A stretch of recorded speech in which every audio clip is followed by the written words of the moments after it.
Assalamualaikum warahmatullahi wabarakatuh. Jumpa kembali dengan Buzar dalam pembelajaran Akidah Akhlak. Apa kabar semuanya? Semoga hari ini kalian sehat selalu dan dalam lindungan Allah. Amin Allahumma amin.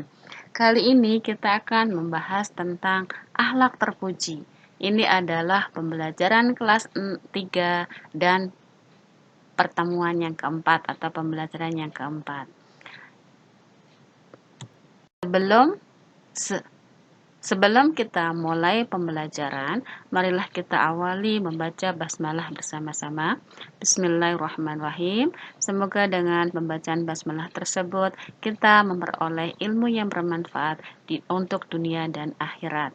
Tujuan pembelajaran kali ini, setelah siswa mengikuti pembelajaran diharapkan dapat 1. Memahami akhlak terpuji rendah hati, santun, ikhlas, kasih sayang, dan taat. Kedua, mempraktekkan akhlak terpuji rendah hati, santun, ikhlas, kasih sayang, dan taat. Yang ketiga, membiasakan akhlak terpuji rendah hati, santun, ikhlas, kasih sayang, dan taat dalam kehidupan sehari-hari. Akhlak terpuji yang akan kita bahas adalah yang pertama, yaitu rendah hati. Yang kedua adalah santun. Yang ketiga, yaitu ikhlas. Yang keempat adalah kasih sayang. Dan yang kelima adalah taat. Kita bahas yaitu sifat baik atau akhlak terpuji rendah hati atau tawadu. Rendah hati ini mempunyai arti yaitu tidak meremehkan orang lain. Orang yang mempunyai rendah hati tidak pernah meremehkan orang lain. Selanjutnya, rendah hati juga bisa diartikan tidak menyombongkan dirinya. Rendah hati juga mempunyai ciri selalu menghargai orang lain. Rendah hati juga bisa diartikan tidak suka pamer, atau rendah hati juga selalu mendengarkan nasihat orang lain. Allah akan menyukai orang yang rendah hati, namun sebaliknya Allah juga akan membenci orang yang sombong, karena rendah hati adalah sifat buruknya sombong. Jadi dua sifat ini saling bertentangan. Allah suka dengan orang yang rendah hati. Orang rendah hati akan memiliki banyak teman dan disenangi orang banyak, dan pastinya masuk surga. Sebagaimana firman Allah di dalam surat Al-Furqan yang berbunyi, A'udzubillahi minasyaitonirrajim. Bismillahirrahmanirrahim. Wa ibadur rahmanil ladzina yamshuna 'alal ardi hauna wa idza khatabahumul jahiluna qalu salama. Artinya, adapun hamba-hamba Tuhan yang Maha Pengasih itu adalah orang-orang berjalan di muka bumi dengan rendah hati, dan apabila orang-orang bodoh menyapa mereka dengan kata-kata yang hina, mereka mengucapkan salam. Surat Al-Furqan ayat 63. Sifat yang kedua adalah santun. Santun adalah berarti halus tutur katanya dan baik tingkah lakunya. Santun termasuk akhlak terpuji karena akan bermanfaat baik untuk orang lain maupun untuk dirinya sendiri. Rasulullah adalah contoh sempurna dalam berakhlak. Ketika bertemu sesama muslim, beliau selalu mengucapkan salam terlebih dahulu. Sabda Rasul berpesan bahwa senyummu terhadap saudaramu adalah akan menjadi sedekah bagimu. Istilahnya, senyum adalah sedekah. Maka untuk itu kita harus banyak tersenyum, tapi jangan terlewat senyumnya. Nanti dikata orang gak waras ya. Yang wajar. Oke, agama Islam mengajarkan kepada pemeluknya agar bertutur kata dan bertingkah laku yang baik dan ramah ketika seseorang berbicara dengan orang lain. Dalilnya sikap santun yaitu dalam surat Al-Luqman ayat 19 yang berbunyi A'udzu billahi minasyaitonir rajim. Bismillahirrahmanirrahim. Waqsid fi masyika waghdud min sautika. Inna ankaral aswati la sautul hamir. Artinya, dan sederhanakanlah dalam berjalan dan lunakkanlah suaramu. Sesungguhnya seburuk-buruk suara ialah suara keledai. Pernah dengar suara keledai? Iya, dia terlalu melengking sehingga merusak keindahan pendengaran kita. Oke, jadi intinya kita harus berkata tutur yang baik dan tingkah laku yang bagus. Itulah santun. Selanjutnya adalah ikhlas. Ikhlas, apa itu ikhlas? Ikhlas artinya suci, bersih, dan tulus.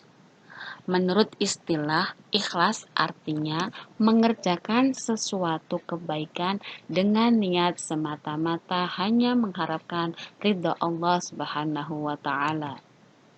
Ikhlas juga bisa berarti melakukan kebaikan tanpa ingin dipuji atau mendapat balasan dari orang lain, tetapi semata-mata hanya karena Allah Subhanahu wa Ta'ala. Di dalam surat Al-Bayyinah ayat 5 Allah berfirman yang berbunyi A'udzu billahi minasyaitonir rajim. Bismillahirrahmanirrahim.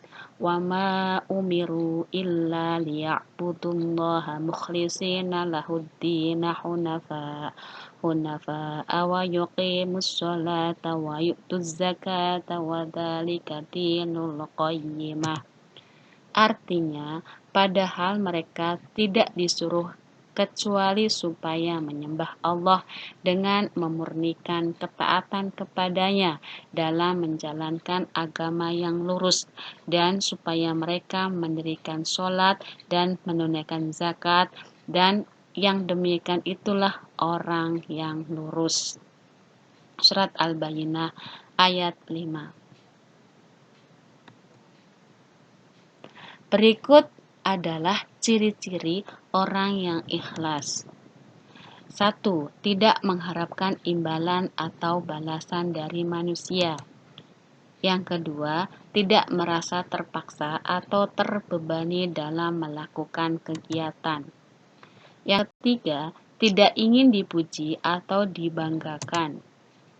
Yang keempat, melakukan semua amal dan perbuatan dengan sepenuh hati.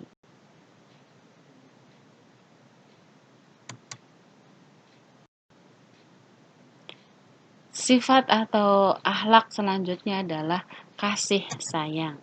Kasih sayang adalah rasa yang tumbuh dalam hati seseorang yang tulus untuk mencintai, menyayangi, dan memberikan kebahagiaan kepada orang lain atau kepada siapapun yang dicintainya.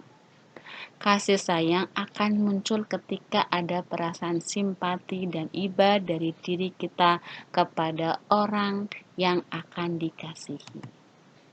Munculnya rasa kasih sayang itu sangat alamiah, tidak dapat dibuat-buat ataupun direkayasa. Setiap manusia itu ingin dirinya disayang, maka sayangilah orang lain. Orang yang mendapatkan kasih sayang akan mendapatkan kebahagiaan yang hakiki atau kebahagiaan yang sebenarnya. Makna kasih sayang sebenarnya adalah selalu berbuat yang terbaik, baik itu hubungan baik antara kita dengan Allah, dengan manusia, alam, dan makhluk hidup lainnya di dunia ini. Kasih sayang juga dapat kita wujudkan di lingkungan sekolah, kepada guru, kepada teman, kepada warga sekolah, dan di rumah pun sangat-sangat bisa, yaitu kepada ayah, kepada ibu, kakak, dan adik. Orang yang lebih tua akan menyayangi anak atau orang yang lebih muda, dan sebaliknya, orang yang lebih muda itu harus menghormati orang yang lebih tua.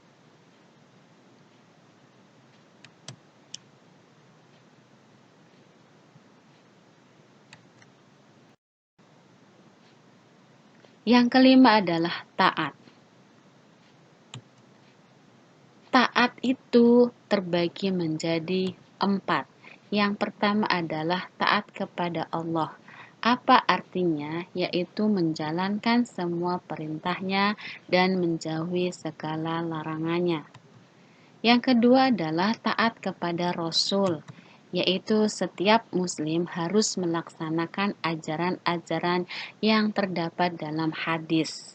Hadis merupakan sumber hukum Islam yang kedua. Hadis ini adalah ketetapan, ucapan, dan perbuatan Nabi Muhammad SAW. Semua yang ada di hadis atau di sunnah, maaf ya sunnah, yang dimaksud sunnah, maka kita harus ikuti atau kita contoh. Yang ketiga adalah taat kepada ulil amri atau pemimpin. Kita harus taat sama pemimpin selama dalam kebenaran, dalam ridha Allah, dan tidak menyimpang dari ajaran agama. Pemimpin ini tidak hanya pemerintah saja, tapi di lingkungan yang paling kecil bisa jadi orang tua juga bisa menjadi pemimpin, atau wali kelas juga bisa, atau ketua kelas juga bisa, PRT, PRW, camat, dan lain-lainnya. Itu adalah pemimpin. Yang ketiga adalah orang tua. Taat kepada orang tua bisa disebut dengan berbakti kepada orang tua, atau sifat ini disebut birrul walidain. Secara bahasa, taat artinya senantiasa tunduk dan patuh. Sedangkan menurut istilah, taat artinya mengikuti dan melaksanakan aturan yang ada dengan penuh kesadaran.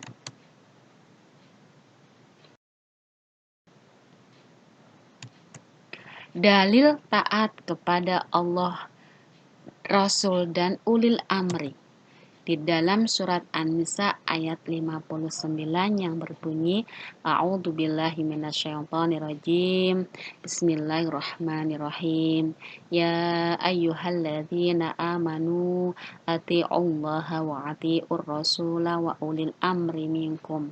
Fa'in tanaza'tum fi syai'in farudduhu ilallahi war rasuli in kuntum tu'minu billahi wal yaumil akhir. Dzalika khairu wa ahsanu ta'wila. Artinya, hai orang-orang yang beriman, taatilah Allah dan taatilah Rasul-Nya dan ulil amri di antara kamu. Kemudian jika kamu berlainan pendapat tentang sesuatu, maka kembalilah ia kepada Allah atau Al-Quran dan Rasul atau sunnahnya. Jika kamu benar-benar beriman kepada Allah dan hari kemudian, yang demikian itu lebih utama bagimu dan lebih baik akibatnya. Surat Al-Quran, Surat An-Nisa ayat 59. Sekarang kita yang sesi terakhir, tugas siswa. Tugas siswa pertama adalah membaca materi tentang akhlak terpuji dalam buku cetak Akidah Akhlak kelas 3 atau lewat PowerPoint yang Buzar bikin ini, atau lewat sumber yang lainnya. Yang kedua adalah melengkapi tabel contoh taat kepada Allah, Rasul, dan pemimpin ada di sebelah sampingnya. Yang ketiga adalah menghafalkan dalil tentang taat kepada Allah, Rasul, dan pemimpin. Untuk tugas yang pertama dan kedua diselesaikan hari ini. Namun, yang tugas ketiga boleh waktu minggu depan atau Seninnya akan datang atau pelajarannya akan selanjutnya. Alhamdulillahirabbil alamin. pembelajaran sudah selesai. Terima kasih atas perhatiannya. Sampai ketemu pada pembelajaran selanjutnya. Semoga mendapat ilmu yang bermanfaat. Amin. Wassalamualaikum warahmatullahi wabarakatuh.